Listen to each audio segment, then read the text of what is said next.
इनकी माता जाती है बगल में पड़ोस में कटने के लिए, इन लोगों को फर्क नहीं पड़ता है। हुसैन, क्या नाम है तेरा रे? हिंदू गोठान से होने वाली पहली गौ तस्करी। सकते भाजपा की सरकार आई है, सरकार आने के बाद भी गौ तस्करी हो रही है, ये सोचने की बात है। छत्तीसगढ़ में लगातार गौ तस्करी हो रही है और गौ तस्कर लगातार बेखौफ होकर गौ तस्करी कर रहे हैं, लेकिन इस बार बड़ी बात यह है कि गौठान में गौ तस्करी की गई है। कुछ लोग हैं जो लोग गौठान से गौ तस्करों को रोके हैं और उन्हें वहां से गौ तस्करी करने से रोका है। नमस्कार, मेरा नाम निशांत तिवारी है और आप देख रहे हैं द फ्री वॉइस। आइए हम उन लोगों से बात करेंगे जो गौरक्षक हैं और जिन्होंने गौ तस्करी को रोकने का प्रयास किया है और कुछ गायों को वहां से बचाया है। इसके अलावा कुछ आरोपियों को पकड़ा है जो गौ तस्करी कर रहे थे। तो हम बातचीत करेंगे। कुछ लोग हैं हमारे पास जो लगातार इसको लेकर रक्षा भी कर रहे हैं और इस पर काम कर रहे हैं। क्या नाम है आपका? ठाकुर राम सिंह। राम सिंह जी, लगातार गौ तस्करी हो रही है, इस बार कहाँ हो रही थी गौ तस्करी और किस तरह हो रही थी, विस्तार से बताएंगे। जैसा कि हम लोगों को सूचना मिलता है, हम लोग गौ तस्करी पकड़ने जाते हैं, लेकिन इस बार सबसे अचंभित बात यह था कि गौठान से ही गौ तस्करी हो रही थी। गौठान से गौ माता को गाड़ियों में लोड कर रहे थे, ये लोग ले जाने की तैयारी कर रहे थे। उतने में हम लोग वहाँ क्या बोलते हैं गौठान पहुंच गए, तो इन तस्करों को कुछ लोगों को तो पकड़ लिया, बाकी लोग भाग गए थे। ये कहाँ के लोग थे, कैसे आए थे और यहाँ किसकी संलिप्तता में ये सारा चीज हो रहा है? ये तमिलनाडु की गाड़ी थी, तमिलनाडु के कुछ लोग थे, 2-3 तमिलनाडु के लोग थे, बाकी लोकल लोग थे। और जो गौठान का जो वो क्या बोलते हैं करता धरता है, वो उसके अंदर में है। जहाँ तक उन्होंने हम लोगों को बताया, जो तस्कर थे, जब हम लोगों ने उनसे कड़ाई से पूछताछ की, तब उन्होंने बताया कि हम लोग परमानेंट यहाँ से गाड़ी लोड करके लेके जाते हैं। तो जो गौठान संचालक है उसके संलिप्तता में वहाँ परमानेंट गौ तस्करी हो रही है। आज तो हम लोगों ने पकड़ लिया तो गौवंशों को बचा लिया, न जाने कितनी संख्या में, हजारों की संख्या में गौ माता वहाँ से कटने के लिए जाती है। देखिए, इन्होंने बड़ी बात एक कही कि तमिलनाडु के लोग यहाँ पर आकर गौ तस्करी कर रहे हैं और यहाँ से वहां तक का चेन जुड़ा हुआ है। ये चेन कैसे जुड़ा है ये भी समझते हैं और किस तरह किसकी संलिप्तता रही है। वहाँ पे लोग क्या बताए किसकी संलिप्तता रही है? वहाँ लोग बता रहे थे कि जो क्या बोलते हैं गौठान संचालक है, सरपंच और उप सरपंच के सरपंच उप सरपंच हम लोगों को बुलाता है, हम लोग गौवंशों को लोड करते हैं, लेके चले जाते हैं। तो सरपंच उप सरपंच का नाम आ रहा है और कुछ गौ तस्करों का भी नाम आ रहा है जो वहाँ लोकल गौ तस्कर है। देखिए, ये जितना भी कार्य हो रहा था ये सारा चीज गौठान में हो रहा था। मतलब इस तरह की जो घटना को अंजाम दिया जा रहा था, ये गौठान तत्कालीन सरकार ने बनाया था, जो कि जिसकी महत्वाकांक्षी योजना थी। और गौठान जहां पर गायों को और पशुओं को रखने का कार्य किया जा रहा था, उन्हें संरक्षित करने का और उन्हें खाने पीने की सारी चीजें की वहां व्यवस्था की गई थी। लेकिन अब वो पूरी तरह से चौपट होता दिख रहा है और उसकी पूरी योजनाओं को भी बंद कर दिया गया है फिलहाल के लिए, जब से नई सरकार बनी है। और भी बात करते हैं कि वहाँ पे क्या स्थिति थी जब आप लोग ने पहुंचे थे, कितने लोग को आपने पकड़ा है वहाँ पे? जब हम लोग पहुंचे तो वो लोग गाड़ियों में गौवंशों को लोड कर रहे थे और फिलहाल हम लोग तो जब कल गए तो हमारी संख्या ठीक ठाक थी, उनकी संख्या 20 थी। जो गौ तस्कर थे उनकी संख्या 20 थी। जब हम लोग पहुंचे तब वो लोग भी हमारे ऊपर हमला कर दिए, पथराव कर दिए। फिर भी हम लोग क्या है, गौ माता है, गौ माता माँ तो माँ होती है, माँ को बचाने के लिए बच्चा तो मर जाएगा। तब हम लोग जब पहुंचे तो वहाँ टकराव की स्थिति थी, बाकी गौ तस्कर भाग गए। 7 गौ तस्करों को हम लोगों ने पकड़ा है और पुलिस के सुपुर्द कर दिया। वे 7 कहाँ के थे? 7 में से 3 तो वो क्या बोलते हैं उसको तमिलनाडु के थे, बाकी 4 यहाँ लोकल छत्तीसगढ़ बिलासपुर के थे। इस गौठान का क्या नाम है? उस गौठान का भटगांव का गौठान है, वो बिल्हा के पास भटगांव है, वहाँ का गौठान है वो। देखिए, ये बिलासपुर के बहुत ज्यादा दूर में स्थित नहीं बल्कि बहुत पास में स्थित है। बिल्हा यहीं का ब्लॉक कहा जाता है जहाँ पे गौठान बना हुआ है। आइए और भी लोगों से बातचीत करते हैं कि उनका क्या कहना है। जब आप पहुंचे तो क्या स्थिति थी वहाँ पे? आपका नाम बताएंगे पहले? धीरज मुदलियार। मुदलियार जी, जब वहाँ पहुंचे थे तो क्या आपने देखा, किस तरह की स्थिति थी वहाँ? जैसे राम भाई बताए कि जब वहाँ पहुंचे तो उनकी संख्या अधिक थी, जिसके कारण वो लोग हावी भी हो गए थे।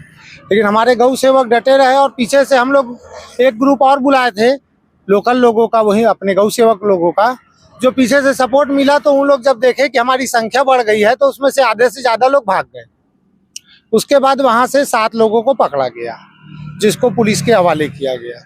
दूसरी बात यह है कि सबसे बड़ी समस्या ये रही कि ये पहला ऐसा प्रकरण आया हम लोगों की जानकारी में। गौ तस्करी के बहुत प्रकरण देखे अपन, लेकिन ये गोठान से होने वाली पहली गौ तस्करी थी। जबकि हम लोगों को पहले सूचना मिलती थी कि गौ तस्करी गोठानों से हो रही है, लेकिन फिर भी हम लोगों के पास वो पुख्ता सबूत नहीं होते थे, तो अपन उस विषय पे गंभीरता से नहीं बोल या पाते। पकड़ नहीं पा रहे थे सही समय में। हाँ, ये भी कह सकते हैं अपन सही समय में पकड़ नहीं पाते थे, टाइमिंग थोड़ा आगे पीछे हो जाता था। दूसरा क्या, जैसे हमको सूचना देता है हमारा तंत्र, हमको ऐसा लगता है उनका भी तंत्र उनको सूचित करता है। बिल्कुल बिल्कुल, जैसे कि आप लोग वहाँ पे सूचना जिससे बनाया, जो आपका सूत्र होगा, वो दूसरी तरफ भी लगता है कि उतना ही सक्रिय जितना आपके तरफ लोग सक्रिय रहते हैं। ऐसा नहीं, ऐसा नहीं है। हमको अपने सूत्रों पे भरोसा है कि उन लोग ऐसा नहीं करते। लेकिन क्या है, जैसे हमको कोई भी सूचना मिलती है तो पहली सूचना हम लोग थाने में देते हैं। अच्छा, आइए और भी लोगों से बातचीत करते हैं जो वहाँ पे स्थिति देखे हैं, जो स्थिति थी। तो क्या स्थिति थी जब आप वहाँ पहुंचे और वहाँ पे देखा? क्या नाम है? पहली बात मोंटी सोनी सरकंडा से। पहली बात तो ये थी कि जब हम वहाँ पहुँचे तो पूरा अंधेरा हुआ था और वो लोग अपना काम अंधेरे में ही करते हैं। और जिस समय पहुँचने के ये तो बहुत प्रयासों के बाद, कई सालों के बाद ये तस्करी को हमने पकड़ा है। बाकी ये भाग जाते थे, इनको कहीं ना कुछ खबर मिलती थी और ये लोग निकल जाते थे।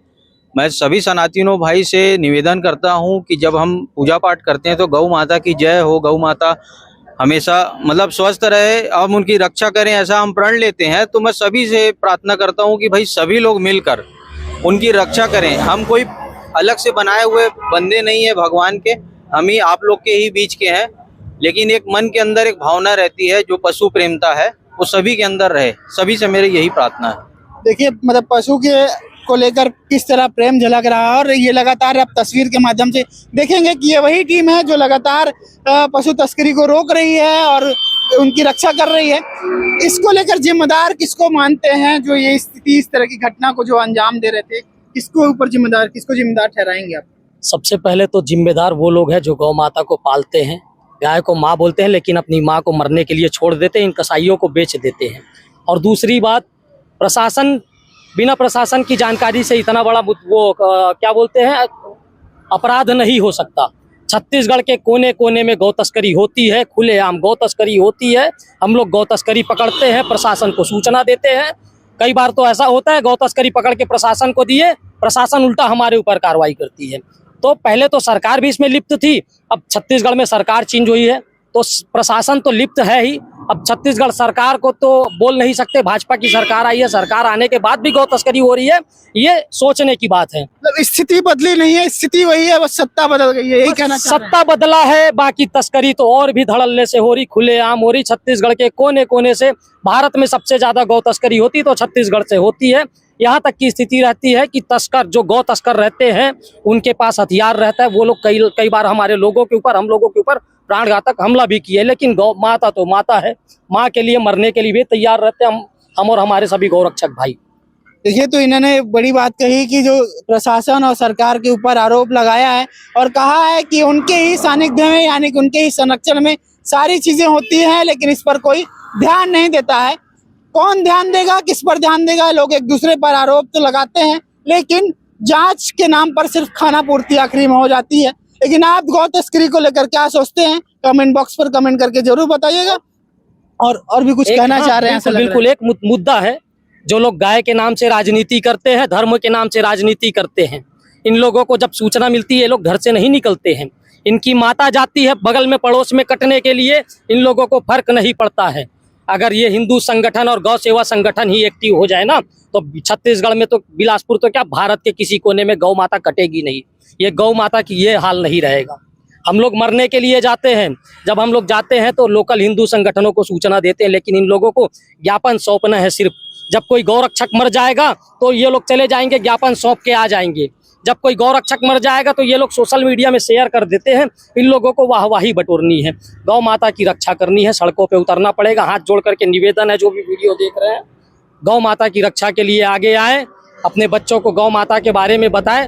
गौ माता की रक्षा के लिए सरकार से निवेदन करो, और सरकार से भी निवेदन करता हूँ, छत्तीसगढ़ की सरकार से, गौ तस्करों पे कड़ी से कड़ी कार्रवाई करे और छत्तीसगढ़ में गौ हत्या के विरोध में कोई कड़ा कानून बनाए, गौ तस्करों पर नकेल कसे। देखिए, तो इन्होंने कहा कि गौ सेवा करें और उनकी रक्षा करें, ना कि उनको किसी घटना पे घटित होने के लिए छोड़ दें। अगर हमारे आप चैनल को यूट्यूब पर देख रहे हैं तो लाइक शेयर सब्सक्राइब जरूर करें, और फेसबुक पेज पर देख रहे हैं तो लाइक शेयर और फॉलो जरूर करें। नमस्कार।